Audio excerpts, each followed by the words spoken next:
Well, welcome to Hog Out, and it's another live, and we've seen Rajasthan Royals join CSK, and they're out the door, and we're going to talk about SRH tonight as well to see if Gujarat Titans can also kick them out. Looking forward to that, discussing it with a couple of fans that are getting on in a couple of minutes after I go through a few talking points. And if you want to join me live on here as a fan, have a discussion with me, ask me a few questions, make them tough as well. Make sure you get on that fill that Google form out. It'll be great to be able to have a chat with you. But let's get into last night's game. And one thing I'm really impressed with Mumbai Indians is the way that they've turned things around. And this guy out the top of the order, Wrinkleton, batting with Rohit Sharma, he has been sensational, both with the bat and with his keeping as well. And I've got to say, his facial features are very much like Adam Gilchrist as well. But he's a very simple player with the bat.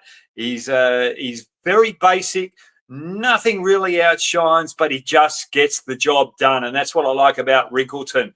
And he has been a good asset to Mumbai Indians. That was a brilliant 61 last night, just setting the tone. And just the way that he was able to handle Archer, the spin department, and other bowlers there was absolutely sensational. Now, we're looking at the little match summary here.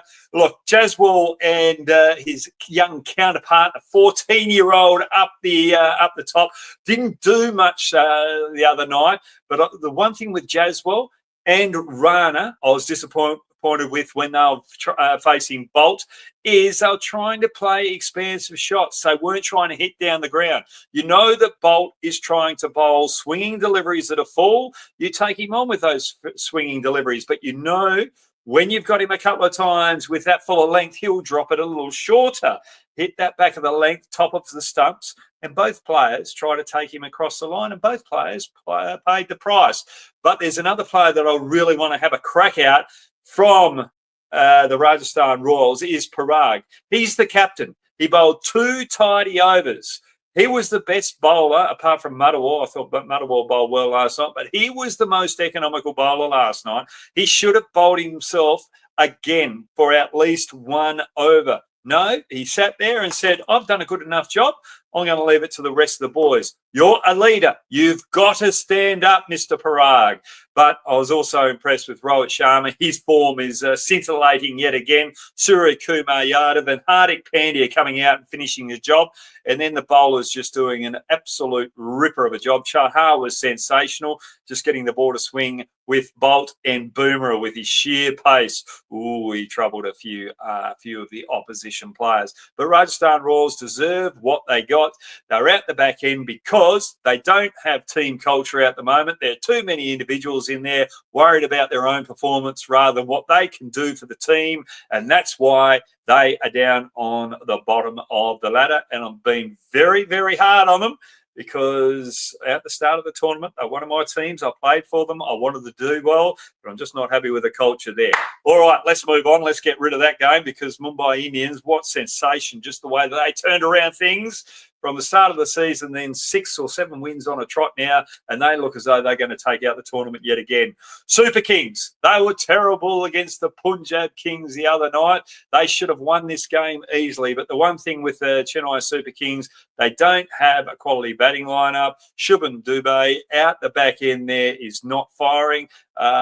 And there was one moment there where the leg spinner was bowling to Dubey, or to Chennai Super Kings, the second last over, I think it was. That was Mr. Chahal, and they couldn't get Dubey on strike, and they ended up being 10 runs short in this particular fixture. But the thing I like about Punjab is the way that Ricky Ponting has utilised his lineup. Stoinis is not in form. Maxwell's got a bad finger, and he's changed it around. He's gone with an Indian top order, backing the Indians, and what's it doing? It's paying off. And then he's using Bartlett as well as Jansen in the bowling department, and creating a better bowling attack and using Indian strength for the batting attack. I like that balance from Ricky Ponting now. But Punjab, they'll finish in the top 4, but I don't think they'll be good enough to take on the likes of Gujarat Titans, RCB. And who's the other one out the top of the order? We just spoke about them. That was Mumbai Indians. Okay, let's move on to the next talking point, and that's going to be Chahal. Very impressed with the way that he is turning his career around. Last year, I wasn't impressed with him when he was out RCB. He was going slow, wide. That was his go-to. But this year, he started the season going quick, trying to bowl that back of the length. It wasn't quite working. So he's slightly slowed things down a bit now. He's getting more turn, but he's attacking the leg stump as well as the off stump. He's attacking the stumps, also getting outside the leg stump of the batsman as well, and still going with those wider deliveries as well. So that variety and the way that he's backing himself has given him a new lease of life, and he's hitting those good areas. I'm liking what Chahal's doing now, and I thought his Indian career might be over if he doesn't turn it around this year, but he should be back in the shorter form of the game for India with the way that he's bowling now. The only thing that I will say with Chahal moving forward is when he's bowling that quicker one, look a little fuller than shorter. What I mean by that is sometimes when you're trying to bowl full, you know that it's going to be quicker. You know that it's probably a chance of being over pitch. So then you sort of just drop it short a little bit. So you just got to make sure that you get that right length when you bowl quicker, making sure that the batsman goes back, and you know that because it's quicker, it's not going to bounce as much. And if they play across the line, he picks up those LBWs. Mr. Chahal, well done on turning things around. Now, we've got a game tonight. Oh, no. We've just got one more talking point. Chennai Super Kings, I alluded to them just recently, and we got 2 fans coming on that support Chennai Super Kings. They have let themselves down this year. They didn't really set up their batting order correct enough. They've got Jadeja coming in at number 4. That's not good enough. They've got Shubman Dubey batting too low. He should be coming in, especially in those middle overs where he can really take the game away. Yes, Gaikwad Ward has been injured, but Ravindra Conway, who they really backed early on to do the bulk of the batting, didn't stand up. So for me, when they go to the auction next year, they might have to go for a few more aggressive batters, especially from the overseas department. That's where they can really change their list. I just don't think they have enough firepower in the strike rate department to really trouble teams next year. So they've got to make a few changes and stop complaining about your home pitch. Okay, that is one thing that disappoints me. Opposition teams have come and shown you how to play on your home pitch. You've got to adapt. You've got depth in your bowling department to be able to counteract with all different varieties of pitches. So make sure you utilise that variety. All right, we've got a big game tonight, have we? Oh no, we're going to look at a few left-handed batsmen, youngsters. Look at this list: Abhishek Sharma, Priyansh from Punjab.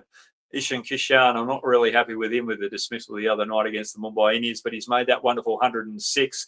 And then we got the youngster down there from the Rajasthan Royals. He was absolutely sensational. Varbanath, I was really impressed with the way that he was aggressive. He got a golden duck yesterday against Mumbai Indians, but you're going to expect that with the way that he plays. But as I said in a little podcast that I spoke about earlier, he's only 14. He needs a good mentor around him. Same with the other 2 batsmen, the youngsters, Abhishek Sharma and Priyansh from Punjab. They need good mentors around them to develop their game moving forward. Ishan Kishan, at the 160, that was a brilliant 106, but he's got to be more consistent if he wants more time playing for India. Okay, let's quickly go through the Gujarat Titans game tonight against KKR. Oh, AK, you've thrown this one up here. Varbanath with his quickest 100 the other night. That was just sensational. Yes, he had a bit of luck, but when you're going to break records like this, you are going to have luck.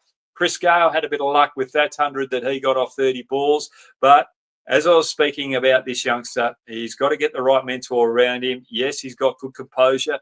He's got good skill, but life can change very quickly. Is he ready for that up and down nature of life where you're going to have the good times and you're going to have the bad times? The other night against Mumbai, he's tried to take on the bowler. I think it was Bolt, but he didn't quite get it. No, it was Chahal. Can't quite remember, actually. It only happened a couple of minutes ago that I looked at it. But he didn't quite get it, and he just stood there going, oh, how unlucky am I? You can't sit there like that and just go, oh, how unlucky am I? You've got to move on thinking, right, the other night I got away with it. The way that I'm playing at the moment, the way that I've got to take the bowling in on out the top of the order, I am going to have some luck go my way, and other times luck's going to go the bowler's way. So he's got to have that mindset out there and just back himself to play naturally and don't worry about the end result.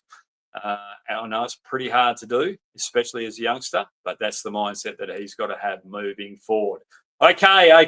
Can we finally get here? Gujarat Titans against SRH tonight. This is a big one. I just think SRH, they just haven't been getting momentum. Their top order, Head and Abhishek Sharma, have not been firing, haven't been getting them off to a good start. Ishan Kishan, he's been struggling as well. So that top three have left them wanting, putting pressure on that middle order. And also their bowlers, I just don't think they've got a good enough balanced bowling attack at the present moment. They lack in that spin department, and I think this is where Gujarat Titans are really going to take the game away.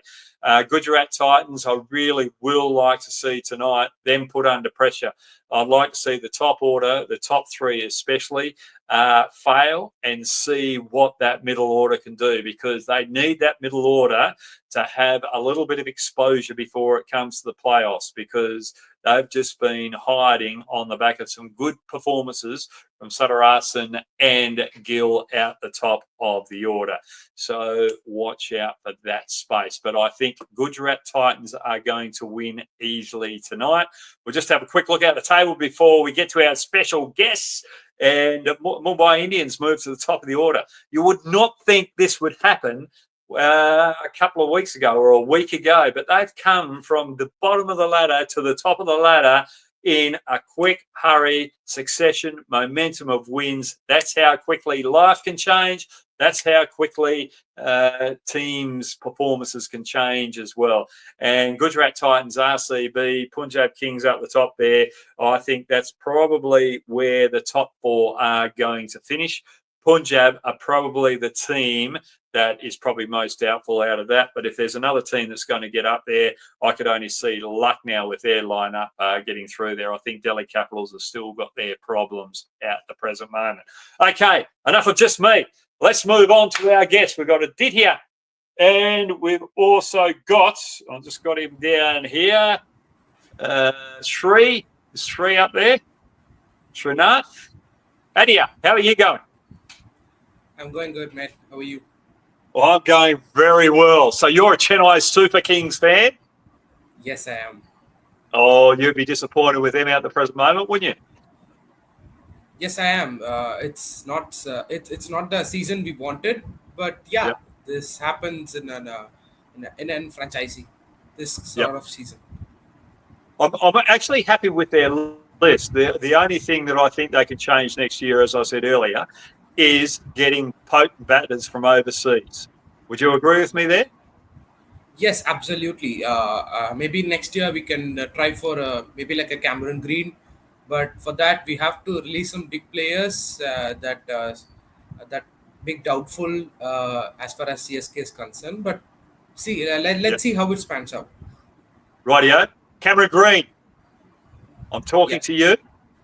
Put yourself in the auction next year, and you could be playing for the Chennai Super Kings next to your mate, Mr. Cricket Mike Hussey.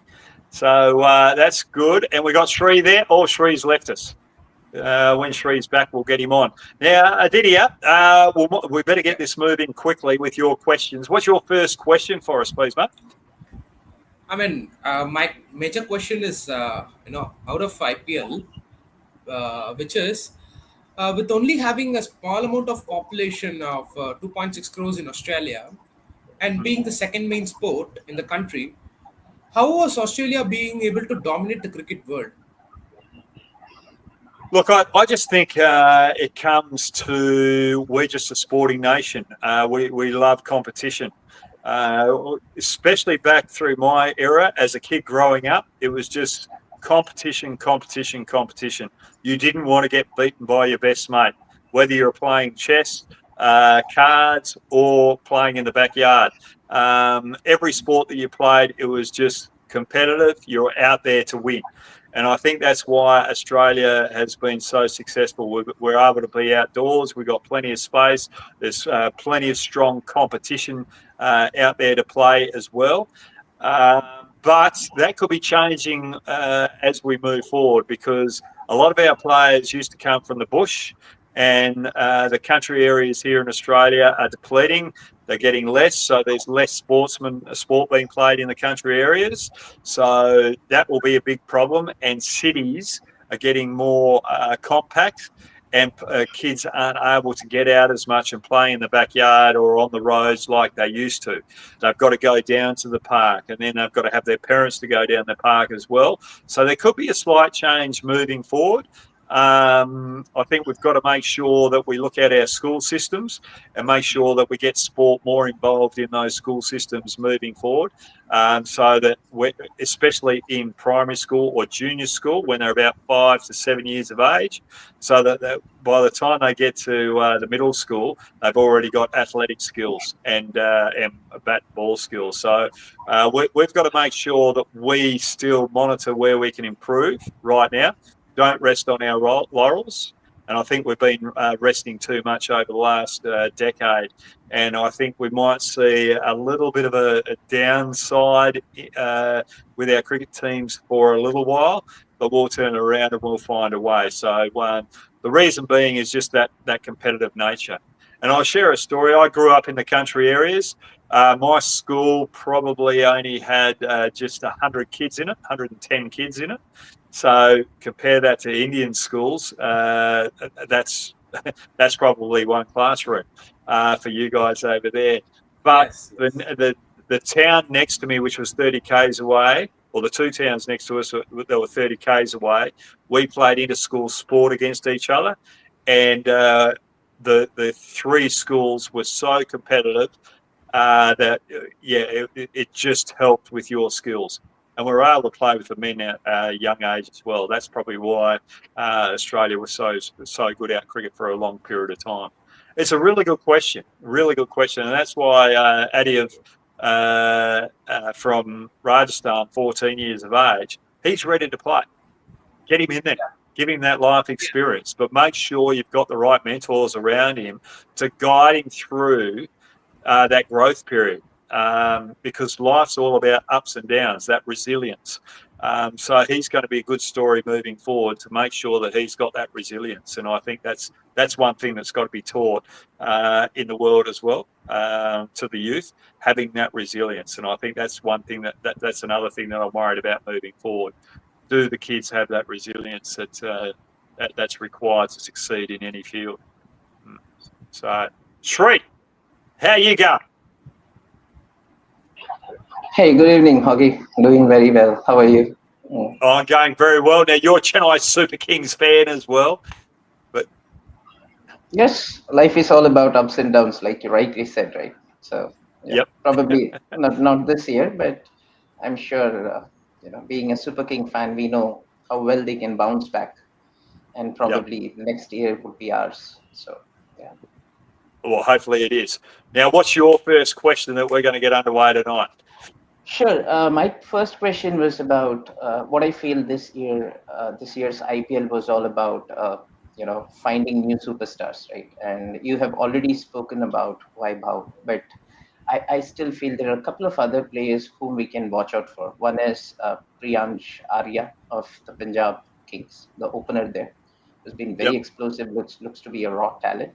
And the next one is the Lucknow Super Giants spinner, Digvesh Rathi. You being a spinner, right? I when I see him watch, right, I always feel that he is always, very close to getting a wicket. And it's been a while that we have found a bowler like him, like a Digvesh Rathi. So, what's your advice to Digvesh Rathi? How he can break into the international scene, and also about what's your take on Priyansh Arya? I found him very exciting, and if I'm not wrong, he should be soon seen in Indian colors. So wanted to Uh, take your Pre- perspective on that. yeah, Priyansh is the left-handed batter from Punjab Kings. Yes, the opener. Hello, Shri, are Yeah, you there? Yep, yeah, yep. So Priyansh, look, I like the way that he goes about it. He's going after bowling. I think Ricky Ponting there has done a great job helping him, and also his coaches and academy that he's come through. And I think, you know, I just love the way that he goes about it, and I think that he could be playing for India in the shorter form of the game. I haven't seen him play red ball cricket, and that's the hard thing. Seeing Indian players, you don't see the up and coming players. You just hear it on, or you see certain stats, and those stats sometimes can hide technical flaws because the level of cricket from state cricket to international cricket can be a big jump, especially when you go to Test match cricket. But for him as a batsman, I think he's got a lot of upside. He's got that aggressive nature about him. Would he bat in front of Abhishek Sharma at the present stage? I think Abhishek Sharma's probably got a little bit better technique, and I'd give Abhishek Sharma a little bit more time in Indian colours before I go with Priyansh at this present stage. But the way that they chop and change the team at the moment with workloads and everything like that, Priyansh will get an opportunity very soon. Digvesh, I am really wrapped with the way that he goes about it. I like his variety with the ball. I like the fact that he's consistent with his line and length. But the most important thing with him, he's got that skill, but his aggressive nature, wanting to be in the contest. When things aren't going right, he's still looking for those wickets. And for me, I look at that and I just go, right, you've got to get him in there. You've just got to get him in there. Um, I think he's more upside than Chakravarti. I think with Chakravarti, when things aren't going right sometimes, I think he can drop his head. Whereas Digvesh, when things aren't going right, I can just see that killer instinct in there. And he comes out and he's got his little notepad out there. Yep, there's another wicket. Just that character as well. There's so much about him that I like. You've got to give him a go. And players aren't picking him. And he's bowling to some of the best players there, and they aren't picking him. And I think sometimes he's been bowling in the power play overs where he should be left to that seventh over. So he's been put under pressure bowling the power play overs, and he's still wanting to get into the contest. He's not shying away from the contest. So that says so much about him. If I was Lucknow, I'd use Bishnoi in the power play overs because he's quicker. New ball, it can skid a bit if it doesn't grip, and that can trouble the batsman. And then you've got Digvesh there who can get that turn both ways and is a little bit different bowler than Bishnoi. So I just think Lucknow at the present moment aren't using their spinners right. So Digvesh to play for India sooner than later. That's it. I just love him. Absolutely love him. He's one that I want to turn the TV in and watch. That's another reason too. Aditya. Yep. Yep. Throw your next question in. My next question is that why is the fact that the volume of Chinaman bowlers is always less available in the market as compared to a leg spinner or a left arm finger spinner? Why is Chinaman is always less? Oh, well, there's not too many of us, for one. I think when I first played first class cricket, that was 1994. I was actually asked to bowl them in the nets before the game. I'd never bowled one before. I'd never seen anyone else bowl it before. But I was coming up against a Freddie Freeman who was playing Shield cricket who bowled them the next day, but I'd never seen him on TV and I didn't know what he bowled. So I think that just tells a story why it's so rare. So someone who actually bowled it didn't know anyone else who bowled it. It's very hard to turn the world around to get so many left-arm Chinaman bowlers to come on centre stage in a short period of time. I think Kuldeep has been absolutely sensational. Shamsi's been brilliant. Carter Kia, who plays for the Rajasthan Royals, he can actually bowl. Yeah, Yeah, definitely. Katakia can bowl some brilliant left-arm leg spinners. If he concentrated on it, he'd probably be a better left-arm leg spinner than a left-arm off spinner. I love what I saw with him out Mumbai Indians, but I just think it comes back to scarcity, not having enough people doing it at international level over the last couple of decades to be able to influence kids to bowl it moving forward. That's probably the biggest scenario with that. So that's probably why, and it's a hard art as well. Adam Voges, who's probably got the best average from an Australian cricketer, apart from Don Bradman in Test cricket, who bowls some left arm off spinners. He started as a left arm leg spinner as well. So then he found it that hard that he went back to the left arm off spin. So it's a difficult art as well. I don't know why, but that's just the way it is. It's a really good question, that. Thanks for that. Yeah. Now, Sri. Yes. Anupam will get to you in a minute too. He sends a few questions on board as well. Okay, Sri, go for it. Yeah, sure. So this is in continuation with the spinners right now, considering the Indian side. As all of us are aware, Ashwin has retired. Jadeja is also towards the fag end of his career, right? With that said, we have probably Akshar Patel and probably Kuldeep, who would be probably leading the spin attack, right? But why do you think? My question to you is, why did Yuzvendra Chahal? Why wasn't he never considered for Test cricket? Is it because of his lines and lengths that he bowls, or probably no one wanted to take a look into that side? Because I have seen him that he's pretty crafty. He can make the ball talk. So why was he never considered? Why did he never play a single Test match for India? What's your take on that? Who are we talking about here? I didn't get the name. Chahal. Using Chahal. I just think that is a very good question. It's a very good question. It's a bit like Adam Zampa in a sense. They've got more protection when they're playing white ball cricket.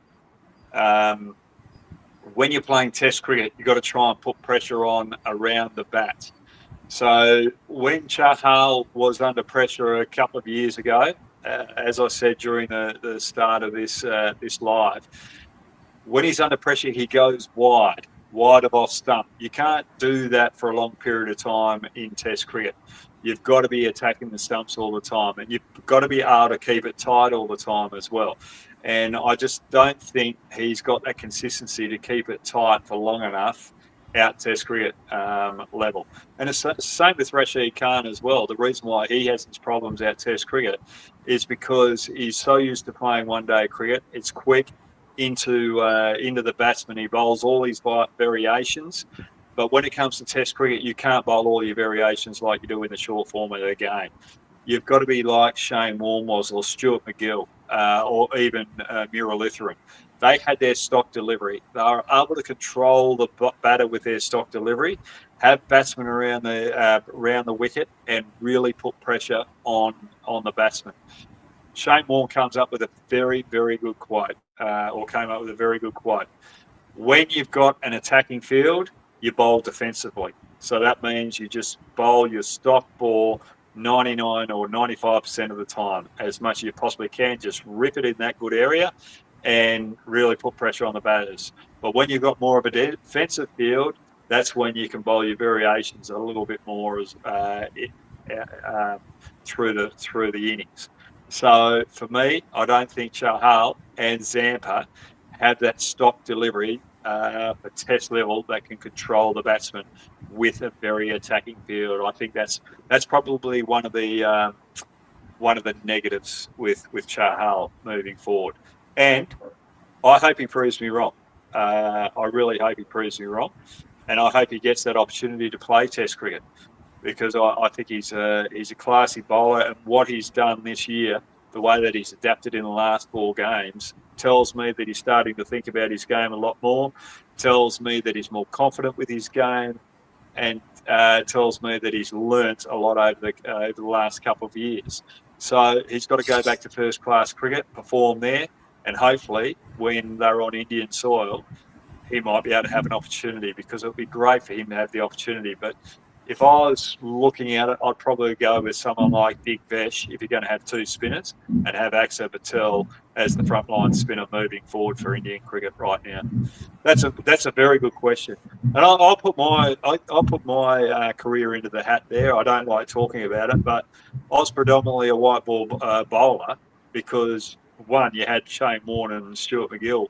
That were probably better red ball bowlers than me at the time. So I knew that I had certain traits that I could be better than them out white ball cricket. So I concentrated on that. But my strengths were my wrong and my variety. But you can't have that variety at Test level. My leg spinner didn't have the ferociousness, if that's a word, or wasn't as vicious as a Shane Warne or a Stuart McGill delivery. I didn't have the revs on my stock ball as them, so it's harder for me to control the batter like they did with their stock ball. So that's where that's where you probably you see that difference with Chahal and Zampa not playing Test cricket. So yeah, it's a completely different game, and that's why I love playing Test cricket more than the shorter form of the game, because it really tests everything about you as a person, but also tests your skills against the best in the world, who can really be patient with you. So I hope hopefully that answer is good enough for you, Shree. Yeah. Right. Anupam, can you get that question up, please, AK, that you had there? SRH versus CSK tonight. Hang on. Will SRH join CSK and RR today in the elimination? Well, I think Gujarat Titans are going to be too good for them. Aditya, Shree, what do you think? Hands up. Do you think they're going to be eliminated? Thumbs up. Or do you think they're going to be all right? Eliminated, thumbs down. I think Yeah. they're gonna join CSK and RR. Yep. Shree, do you think they're going to join CSK? No, I'm putting my hat behind SRH today. That's because that will make the table more interesting, right? We already have two teams eliminated, right? So adding one more to that is not going to make this table more interesting.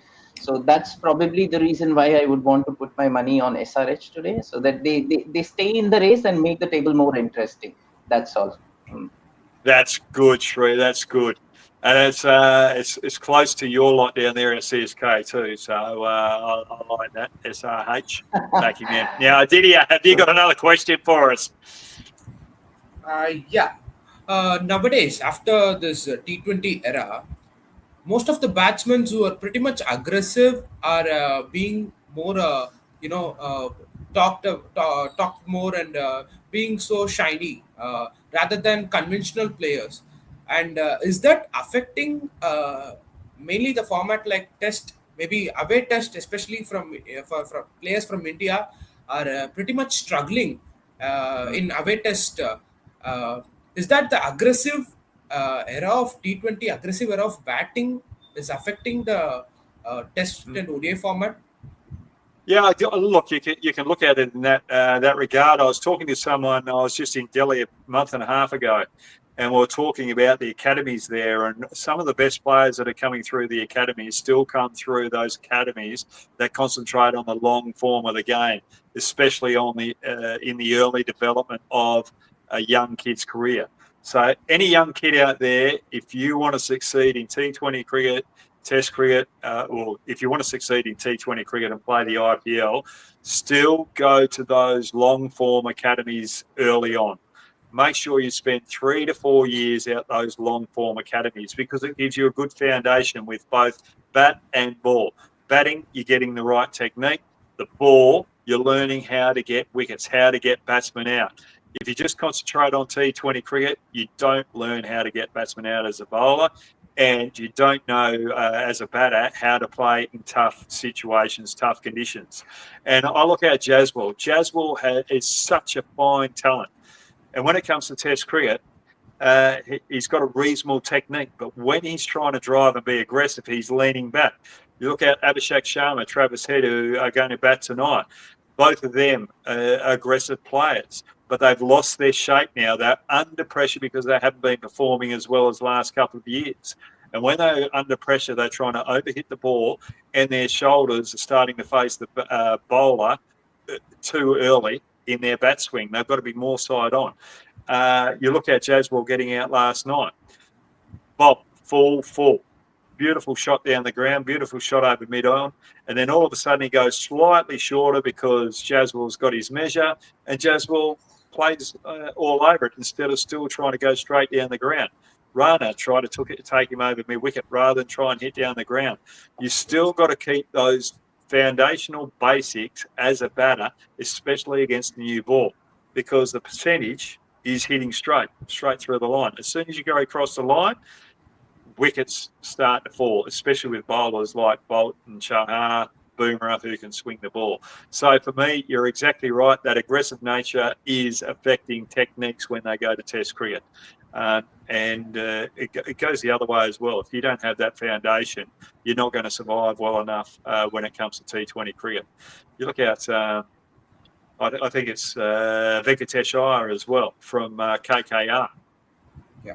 He's just trying to slog his way out. He doesn't have a good foundation in his technique, and he's been found wanting this year. KKR have spent too much on him. They might throw him back in the auction and try and get more value for that particular player. So, yeah, it's a good question there. Good question, and it is affecting some of the Test cricket as we speak now. England are trying to play that more aggressive role. Australia want to play that more aggressive role. Yes, we want to entertain, but entertainment doesn't come out the cost of good technical foundation, and we want to see the batsmen put under pressure as well. So with seaming wickets. So for me, the best T20 players are able to adapt when the ball's moving around and it's tough, get a score of 150, and not just be frontline batters and just when it's easy, they make the big runs. That's a really good question. Really good question. I love it. I love the thought there. Shri. Yes, my question is in continuation to what Aditya asked. You have played against some of the superstars, right? Like Sachin and then Saurav, Rahul, Lakshman, who were great batters of spin batting, right? And after that, you met an era where you had Gambhir and then Sehwag. So what has actually changed, right? I mean, I have seen off late Virat not being that good against spin, and the Indian middle order. We had Pujara before, and after he was dropped, what actually caused a substantial downslide in the Indian batting, especially when it comes to playing in home condition and against spinners? That was my question.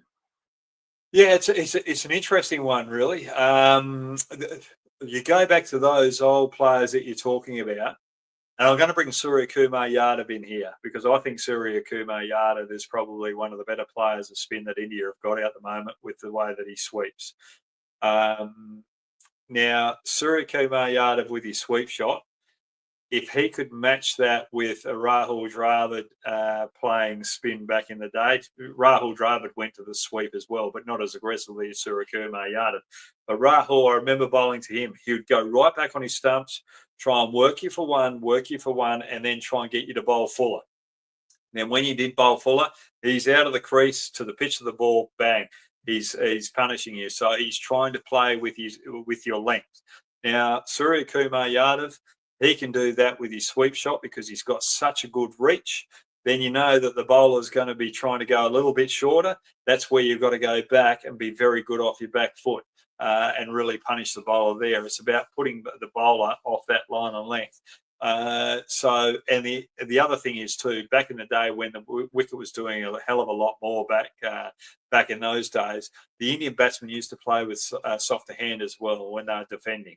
And that's why they're a lot better now. Whereas today, all batsmen around the world, because of that aggressive nature from Didier's question there, they're harder out the ball as well. And that's why you're seeing a lot of players get in trouble in that longer format of the game against spin. So for me, if you're playing spin, especially on Indian wickets, you've either got to be of that aggressive nature, looking to score all the time, looking to put the bowler off the line on length. Also, with that aggressive nature, you're trying to get the captain of the opposition team to get those fielders that are around the bat out of the way so that they're not around the bat. So then you can actually defend with a little bit more safety. You're not worried about that inside edge or outside edge. So you're trying to manipulate the field. So for me, it's about good footwork and utilising the sweep shot well. I think and with the sweep shot, you've got the reverse sweep, you've got the conventional sweep. When you go to test level, you play the sweep shot, which you are better at more often than not. Don't just go out there and play T20 cricket where you've got to play both sweep shots. You go to the sweep shot, which you can control the most. And when you get to 100 and the game's in your control, and you want to move the game on to give your bowlers more opportunity to get wickets, that's when you bring out the reverse sweep shot. So play the patience game. And I think that's one thing with the older era to now in test level, they played a more of a patience game than what we do now. There's twos and fros from it. The game that everyone's playing now is more exciting. There's always something happening. But back then, you'd sit there and you'd be waiting for something to happen. You just see that grind, and it's so there's pros and cons for both. And I want that mixture of both styles of cricket in our game. Would you agree with that? Yes, pretty much. Thank you. Yep. Didier? Yep.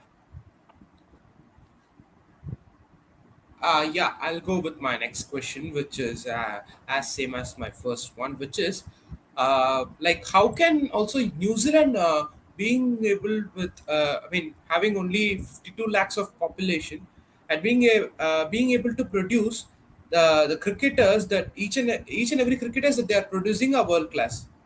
Like for example, if you they have a Santner who's as good as a Ravi Jadeja. Yep. They are producing a Williamson who's as good as a Virat, and they are producing a Bolt who's as good as a Bumrah or a Shami.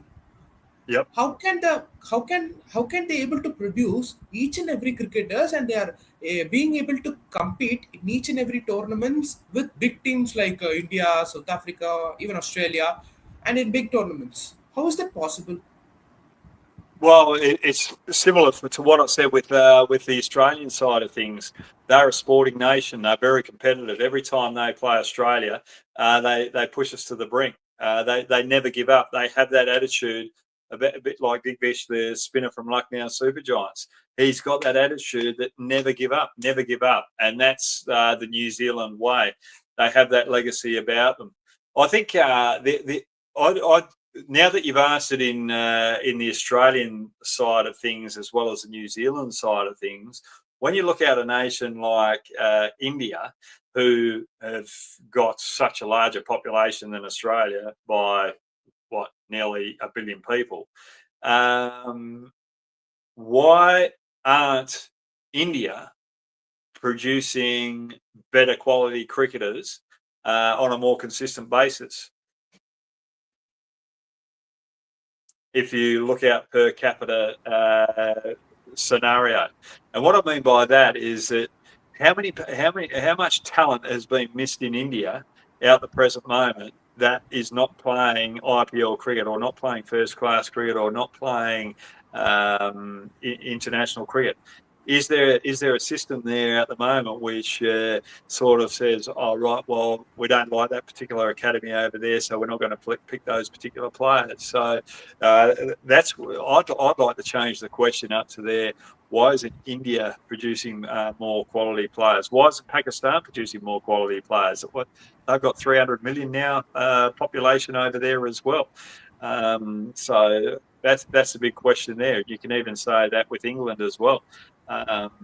So Australia and New Zealand, the reason being is that they're competitive. Have you heard the term underdog? The underdog. Yeah. Yep. So everyone in India understands the term underdog. Yeah.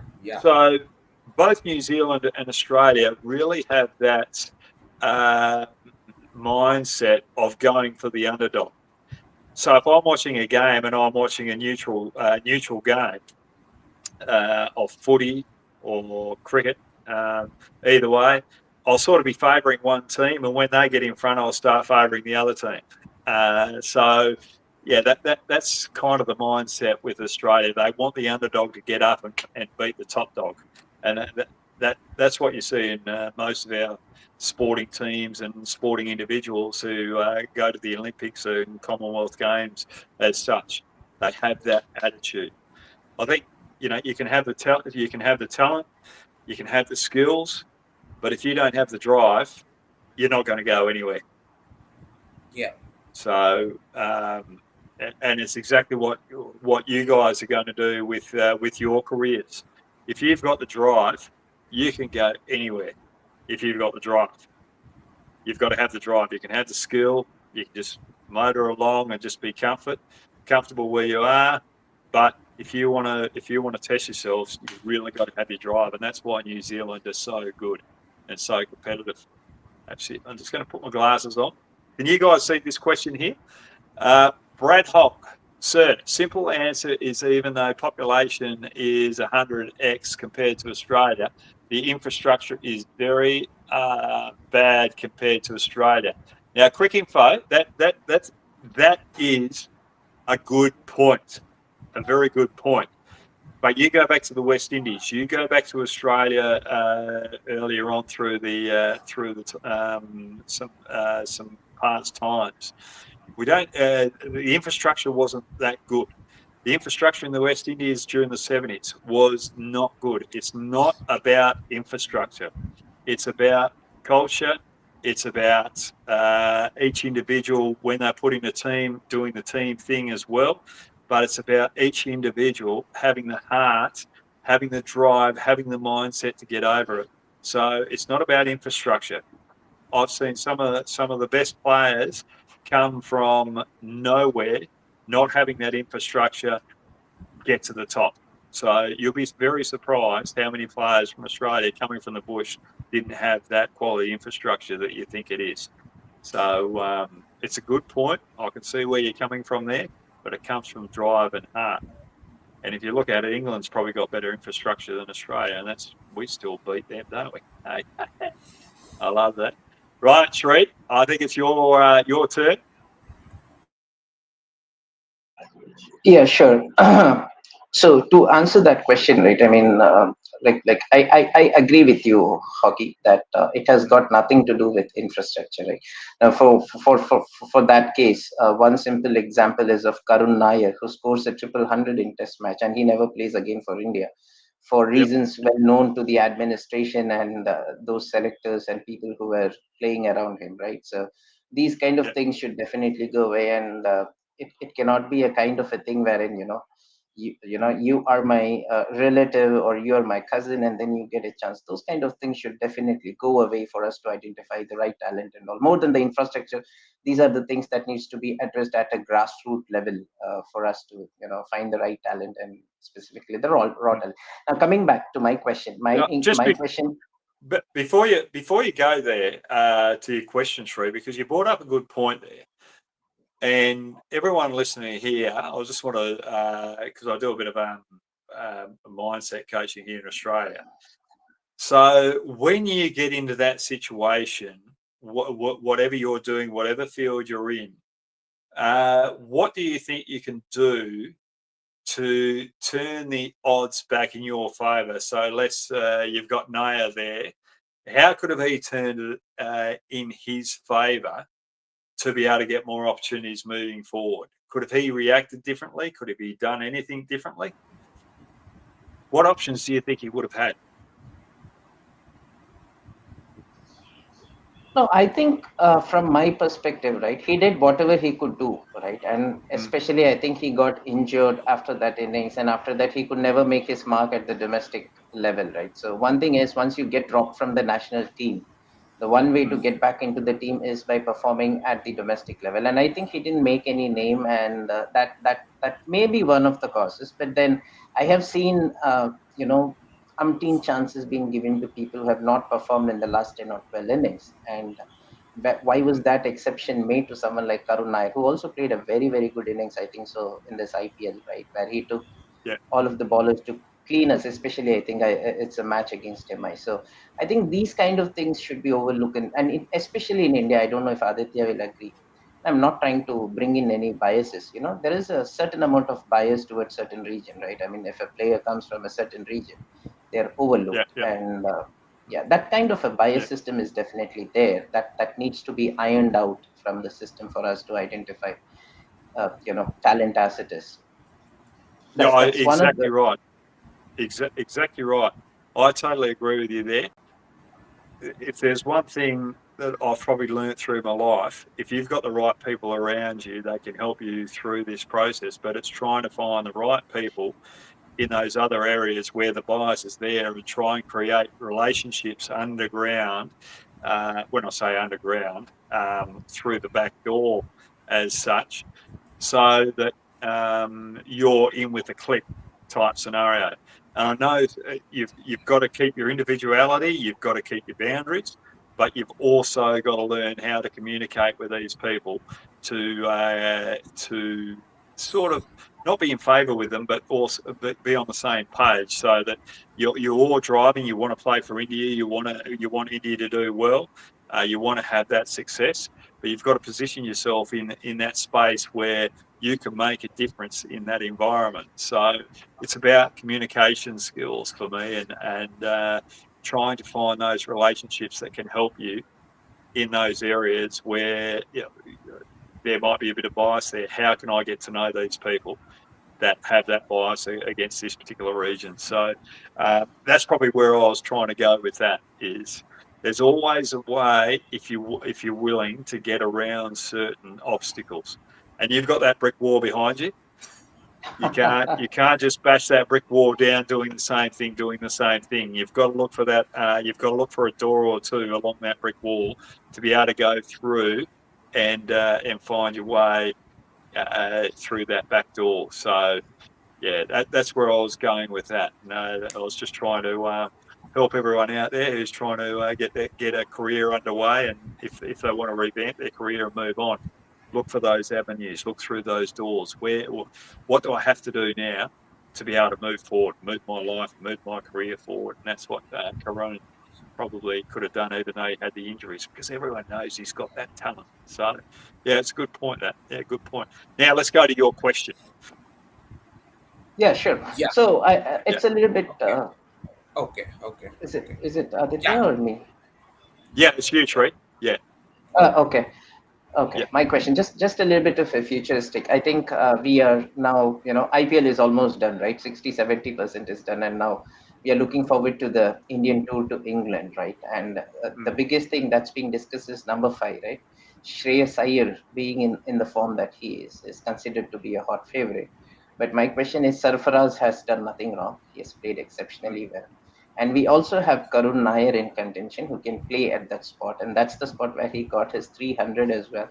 And also Yeah. we have the RCB captain, Rajat Patidar, who is a terrific player of spin again, right? So who, Yeah. according to you, should get, you know, go forward for that number 5 slot, Sachi? With so many talented players, who do you think, considering the technique that they have, the kind of mindset they have, and also the English conditions, this time it's going to be a little bit easier because we won't have Jimmy and Stuart Broad around, because they were the Yeah. one who created menace every time India has played there, right? So with those two bowlers not being around, considering all these aspects, who do you think should get the first nod to play at number 5?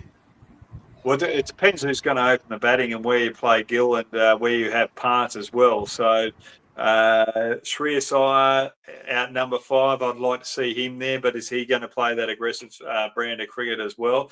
But we're talking about Nair. I think he's probably got a better technique, probably better mindset for the longer form of the game than Iyer has out the present moment. So for me, I'd be looking at someone with a little bit better technique at this stage, and I'd go with Nair.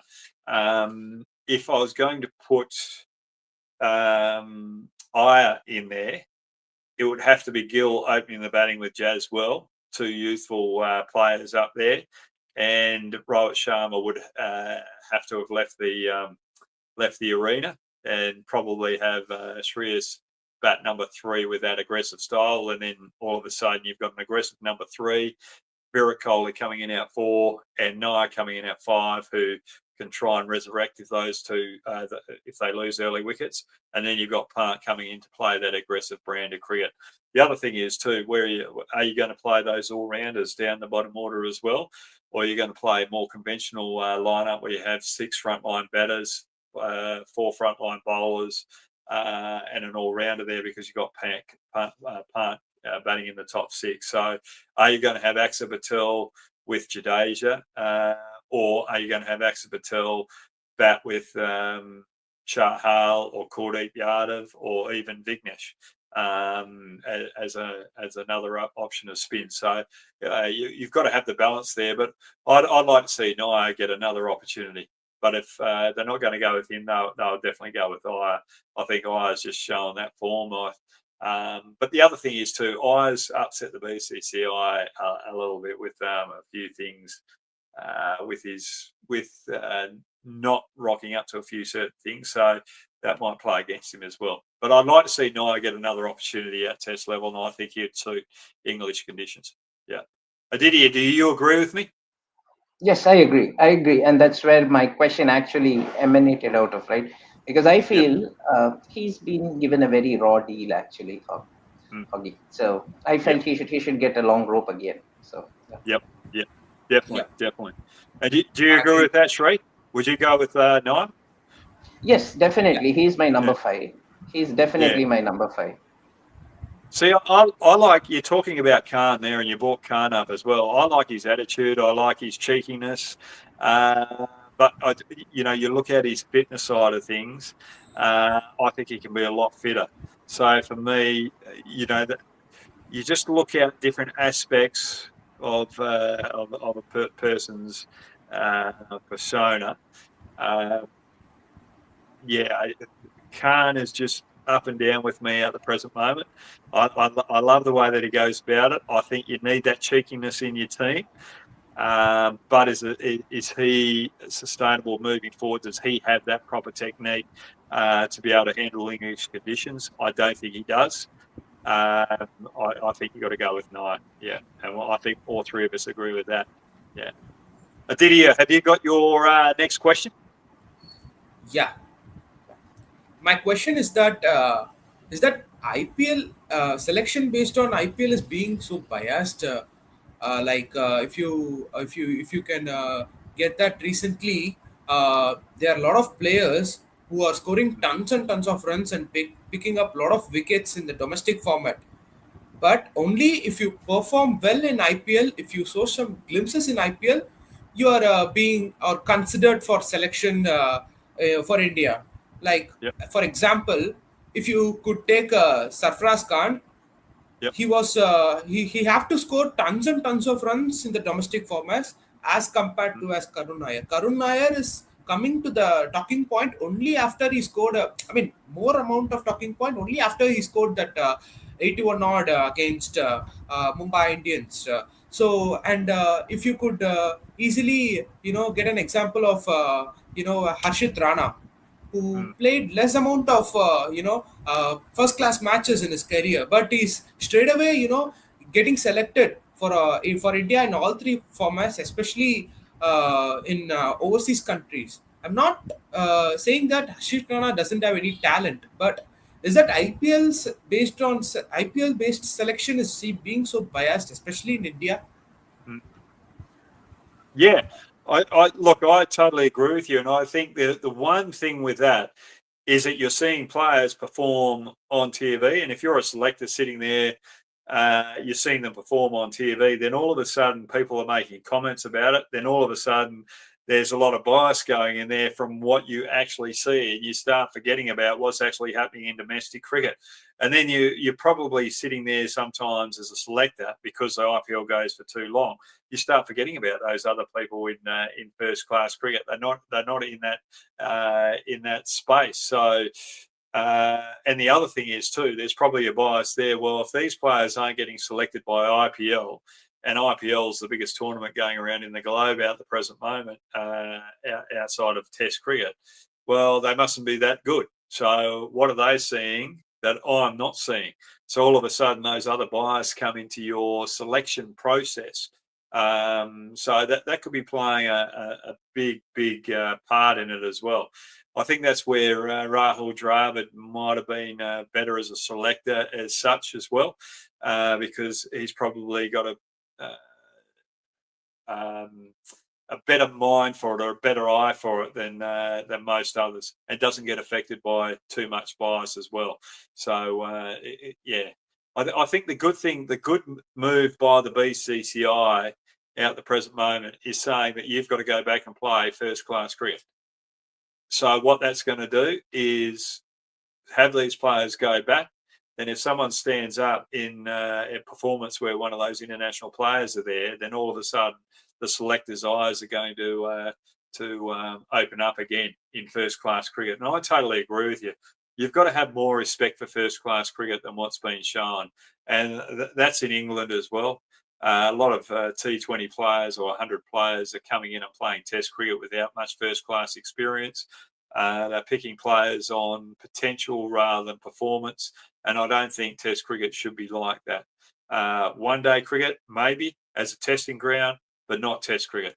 Test cricket's too valuable. You've got to have the best performing players there, and players that have performed in first-class cricket under those rigorous conditions of 4-day cricket have to get the nod, because it's such a different game from T20 cricket to 5 days of stress in the Test match. It's a good question. I love that. I love that question. Shree, have you got another question? We better hurry on, push on, because we've been going on for an hour here. Yeah. Yes. Just one last question, Hoggy. Yeah. So in continuation to that very same topic, right now, whenever I go to any of the schools or any of the grounds where they play professional cricket, right? So when I get an opportunity to talk to these 10-year, 12-year-old, right, the first thing that they say is, you know what, brother, I want to play IPL. So what is that one piece of advice you would give to youngsters who dream of playing for India or Australia? And how would you say that the 5-day cricket or probably the red ball cricket is where your talent, skills, and determination is tested?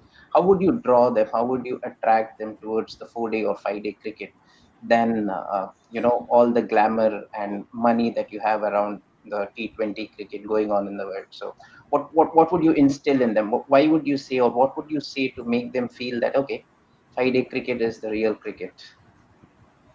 Yeah, it's a very good question, because we're in charted waters that we're not used to at the present moment. And there's two things here. One, you've got to go with the flow where the game's marketable.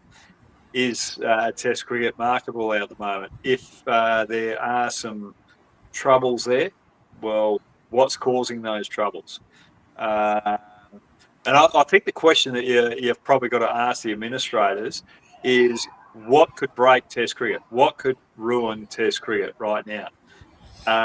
And if you can answer those questions, then you can start moving forward and answering those questions. What's going to attract these kids moving forward? I don't think it's money. I think money is not the biggest issue. I think it's more attention spans and resilience, because you're short, sharp, you're in and out. All of a sudden, 2 days later, you can be having another opportunity with the bat or ball to prove yourself. Whereas Test cricket, you're out there. It's hard work. Test cricket. It's a tough game. It's not easy, but I'd rather be playing Test cricket than digging holes for a living, or doing those labouring jobs, or working in an office, because you're doing something that you actually love. So how do we attract it to kids? We start teaching kids the importance of resilience, the importance of being able to look at the bigger picture, look at the long term. Rome wasn't built in a day. That's what Test cricket's about. Rome's not built in a day. you're building it up, you're building it up, you're building it up for that moment in the fifth day where you actually win the game. And the best Test match cricket is where the game just meanders on for the first 3 days. Then all of a sudden, days 4 and 5, bang, the momentum of the game just hurries up quickly. There's wickets falling everywhere. There's a batsman that's able to hold it out, get the win. So for me, I think we've got to advertise it more on a live perspective than, not a live perspective, but I'm trying to find the word for it at the present moment. The game is held on a higher pedestal than Test cricket, than T20 cricket. So you're on a board out Test cricket is seen as the ultimate than T20 cricket, and sort of devalue the performances in T20 cricket, and let's accentuate the value of the performances in Test cricket and make the legends come from Test cricket, not T20 cricket. I think that's the only way how we can do it. But we've got to sit down there and have a big think tank about what would ruin Test cricket. I'm going to ask you that question now, and Aditya, you can chip in after Sri as well. What do you think is? Give me 2 points of what would ruin Test cricket right now.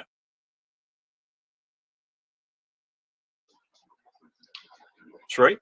So the first thing that I think is, probably one thing that you said is, the attention seeking thing, right? I mean, when you play domestic cricket or Test cricket, right, you don't have much people to watch around the stadium. So one thing that you can do, especially in country like India, to just raise that interest is to make it open for all to come and see a Test match, so that they get involved.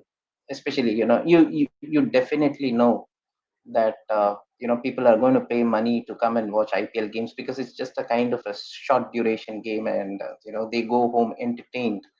But with Test cricket, you need to have that perseverance to watch the game over five days. It's not only the players; it's also your viewers, right? So open it up, especially make it an exercise at a school level, wherein you say, okay, if there is a Test match going on in the city, a day should you should spend at least a session in the stadium that should be kept open for all, so that people can come and see what Test cricket is all about, right? So certain measures on these lines, on these fronts, would definitely help attract more audiences towards Test cricket. Yes, but yes, you can't take the glamour away from the short format because it's entertaining. It winds up a game in 3-4 hours, right? People nowadays are running short on time. I'm not sure on money, but definitely they are running short on time, so they want a quick action packed things in life. So, but yeah, there has to be measures, because my love is Test cricket, Hoggy. To be very frank, I have seen you ball at Sachin Saurav, and that has been real fun. I have seen the great Shane Warne bowling and having some great fights on the field with some greatest and toughest batsmen of his time, right? And I can very honestly say that the world is yet to see another Shane Warne. It's been almost 22 years that we last saw Shane Warne, right? And only Test cricket can give you that kind of a quality. Only Test cricket can give you a Brian Lara. Only a Test cricket can give you a Sachin Tendulkar. T20 cricket, it's going to be here. It's going to be the future. That's fine. But bringing, as you rightly said, right, it's not the money factor. It's all about that attention thing. If we get that attention to Test cricket, right, I think it should survive well along with your T20 cricket as well. So probably that one step is required from every nation, right? It's not only from India. It should be done by England, Australia, New Zealand. I think especially when I was looking at things, when I was reading some analysis, not many people watch Test cricket, right? It's an open ground. All these grounds are loaned. People have to pay and watch Test cricket in. So certain measures here and there should definitely go a long way to ensure that Test cricket survives. So that's my point of view. Okay. Yeah, no, that's a great point. And with those kids coming into the ground, a session at a time, that's a great move. But I'll add on to that, make sure that we've got people around that are heroes of the game that can be there to talk to the kids about the game as well, and just give them that interaction, that close interaction. Because there's so many stories where I hear, "Oh, I met Dennis Lilly. That's what made me play cricket." Those sort of interactions. So Didier, how would you answer that question? What could Yeah, break Test cricket? I mean, nowadays, from a player's perspective, they are just thinking that I just want to play IPL.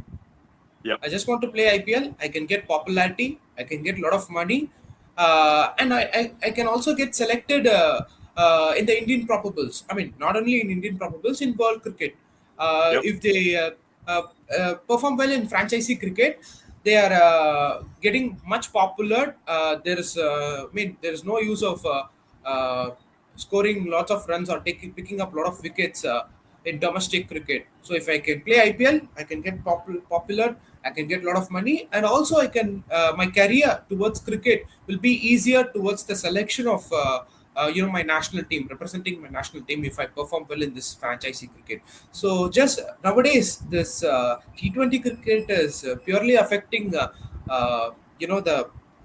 upcoming cricketers' mindset towards building their career as a cricketer. Is my point. Yep. No, I definitely agree with you. I think one more other point that what probably break Test cricket at the moment is the influence from franchise owners, because they're having more and more influence with boards around the globe now. One, it's good with their influence, but two, it's bad with the influence, because we don't know what is the best thing for cricket now moving forward, because they've got their bias. We want to make money out of it. We've got our hands in the pie now, whereas the cricket boards don't have that much capital now, and that's why they're asking for that investment from private investors. So it's a bit of a catch-22. So great answers, and I love those answers, and thanks for the interaction today. I really enjoyed it. Aditya and Sri, thanks very much for joining me live on Hog Out. It was such a sensational session. Aditya, you got your hand up there? Yep. Yeah, before finishing it, I just wanted to wanted to have a say a point with you. To be honest, when I was in my childhood, you were my favorite cricketer. I loved watching you in back in my childhood days when you were playing for KKR. You were the go-to person for GG to pick the wickets for them in picking up the crucial wickets, and the famous while bowling, you'll be peeping your tongue out, and and after taking those wickets you'll be peeping the tongue out. It will be fun and it will be cute as well. And yeah, to be honest, Chris Gale was my favorite batsman and you were my favorite bowler. I just wanted to say that to you. It was very cute and you were very effective, as everyone Thank knew you. that. Thank you so much for that, Aditya. And thank you for your support of the game too.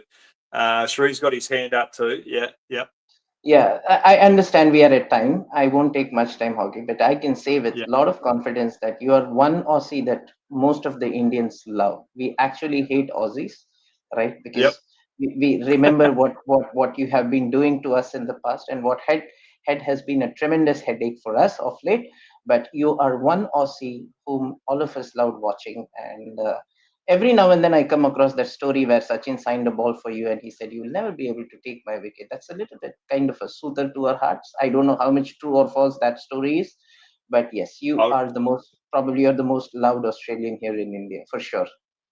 no, thank you very much for that. Thank you for those kind words. I better put that photo right there, I think. Fill that white space there. But no, thank you very much to you two and everyone out there that follows me, but more importantly follows cricket. If it wasn't for you guys, the fans, the game wouldn't be where it is at the present moment. So thanks very much for joining me, guys. We're going to have a little chat after this. If you want to join me live on Hog Out like Sri and Aditya, just fill out that Google form and I'll see you one Friday coming up. Good luck to the IPL teams, and I'll see you later.